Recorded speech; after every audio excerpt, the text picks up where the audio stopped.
여러분 안녕하십니까? 오늘은 25번째 영화에 대해서 말씀드리고자 합니다.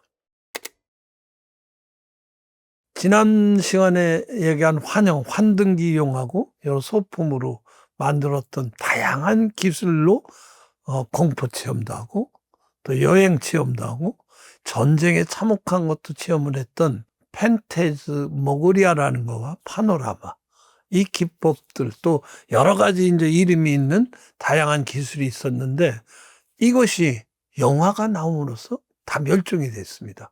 그럼 이게 차이가 뭐냐? 기존의 그 펜테즈모그리아는 환등기가 움직였던 겁니다. 환등기. 또 파노라마 같은 것은 360도 그림을 그려가지고 이걸 1000야드 그러니까 100m 이상 펼쳐가지고 이걸 배해줌으로써 생생한 걸 배해주는 건데, 이 영화 활동 사진은 사실은 눈속임입니다.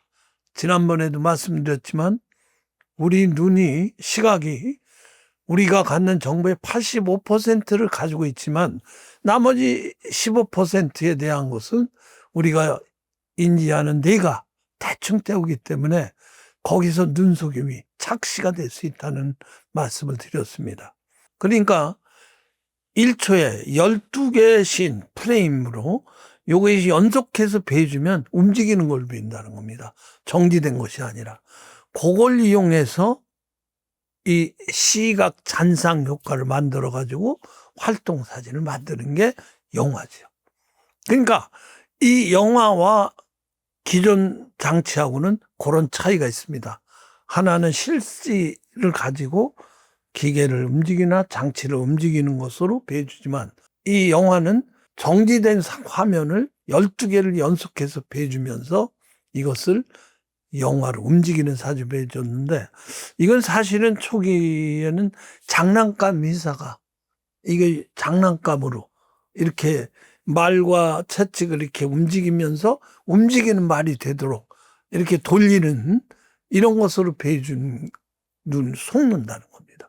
거기서 영화가 시작이 됐다고 그러는데, 여기에 덧붙여서 초기의 영화는 런던의 웨스트엔드에서 공연하는 것은 무대를 배경으로 해서 롱샷으로 찍었습니다. 사람을 먼 거리에 놓고 찍으니까 그렇게 발달하지 않았는데, 영화가 예술로 된 것은 완전히 크로즈업, 사람 얼굴을 아주 자세하게 배해주니까 이것이 갑자기 예술로 승화됐던 거죠. 그러니까 환등기, 유리 렌즈, 필름 이런 것을 통통한 거에 붙여서 현재 영화는 1920년대 근접 촬영으로 이게 나와가지고 말하자면 이동 촬영이 되고 예술로까지 올랐을 정도로 됐는데, 그 기반에는 유명한 만화 영화로 알려지는 월트 디즈니의 그 기술 진보가 획기적이었다고 합니다. 특히 1928년부터 37년까지가 이 영화 예술의 가속도가 붙었다는데, 그때 최초로 나온 게 월트 디즈니는 만화를 그려서 이걸 영화로, 만화 영화로 만들었는데 최초로 만든 게 증기선 윌리, 그리고 37년에 나온 건 백설공주였습니다.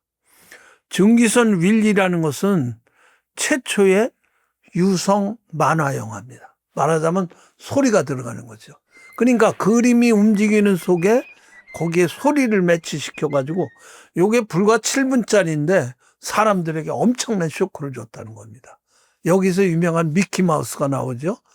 그래서 증기선 윌리가 어떤 면에서는 영화를 한 단계 올린 거고, 여기에 덧붙여서 백설공주가 나온 겁니다.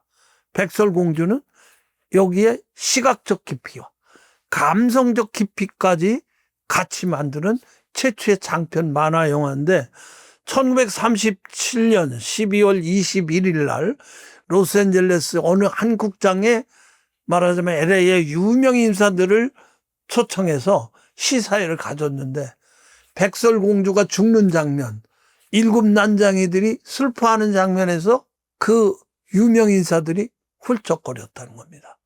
눈물이 흘리고. 아니 이게 뭐야? 만화인데 어? 거기에 그림으로 실사했을 뿐인데 사람들의 감정이 확 교감이 됐던 거죠.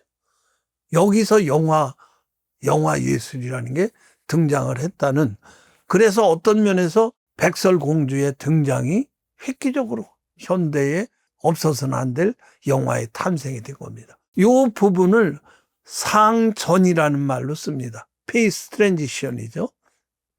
쉽게 말씀드리면 물이 영상 100도가 되면 수증기로 날아갑니다. 끓는 거죠. 기화가 되죠. 그러니까 액체가 기체로 되는 거예요. 이게 상전입니다. 어떤 임계점이 되면 이게 다른 것으로 변화되는 변이점이죠. 그래서 어떤 면에서는 초창기에 초당 12개 프레임이라는 것은 액체와 기체의 경계선이라고 볼 수 있고, 그 기폭제가 된 것은 또 이 백설공주였다는 것입니다. 그래서 사실은 새로운 인물이, 유명한 인물이 나오게 됐습니다. 그동안은 왕, 전쟁 영웅, 또는 정치가, 성직자, 또는 선지자, 이런 공적이 있는 사람들이 유명인이었죠. 근데 지금은 이름도 없는 사람들이 갑자기 배우가 돼서 음악에 얼굴이 크로즈업되니까 이게 스타의 탄생이죠. 또 그런 사람이 아니더라도 지금 여러분 텔레비전에 나온 일반 무명인들도 아무것도 아닌 일상적인 일로 크로즈업되면 이들도 이름을 알리는, 요새 텔레비전에는 더하죠.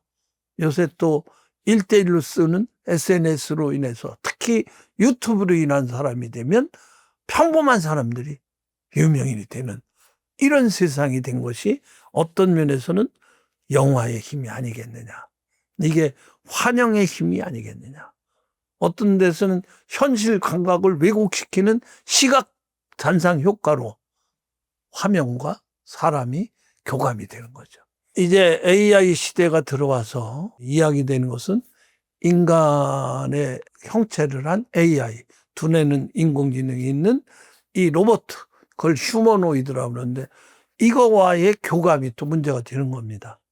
여러분 얼마 전에 스파이크 존스라는 이 사람이 제작한 영화 그녀라는, 아마 그걸 아실 텐데, 그 사이버상에 존재하지도 않는 여자, 그 여자는 목소리는 유명한 여배우 스칼렛 요한슨의 목소리인데, 그 스칼렛 요한슨의 목소리야 그녀로 자기만 생각해주는 인공지능 비서와 교감을 하면서 남자가 여자한테 사랑을 느끼는 거죠. 그 유명한 영화입니다. 그러다가 이 여자가 수십만의 남자들하고 교감하는 걸 알고 배신감을 느낀다는 그런 영화인데 아주 히트를 했고, 이게 상당히 오래된 영화입니다. 이제 이러한 사이버상에 AI에 덧붙인 것이 금방 나올지도 모르죠. 특히 2026년 1월 지금 라스베가스 그 전자제품 쇼에서는 지금 이런 휴머노이드에 대한 제품이 많이 선보이고 있습니다. 그렇게 될 경우 우리들의 생활이 어떻게 될지 참혹 궁금합니다. 특히 휴머노이드 인공지능 로봇과 교감하고 우정도 나누는데, 심지어 이게 사랑까지도, 허 같은 경우 이게 나오는 세상 어떻게 될 것인가. 영화로 나가서 지금까지 이렇게 보면 상당히 우리가 생각해 볼 부분이 많지 않을까 이렇게 봅니다. 여러분 이 시기에 한번 영화라는 것이 지금까지 이렇게 나온 것을 되새겨 보면서 또 앞으로의 세계도 한번 생각해 보시길 바랍니다. 감사합니다.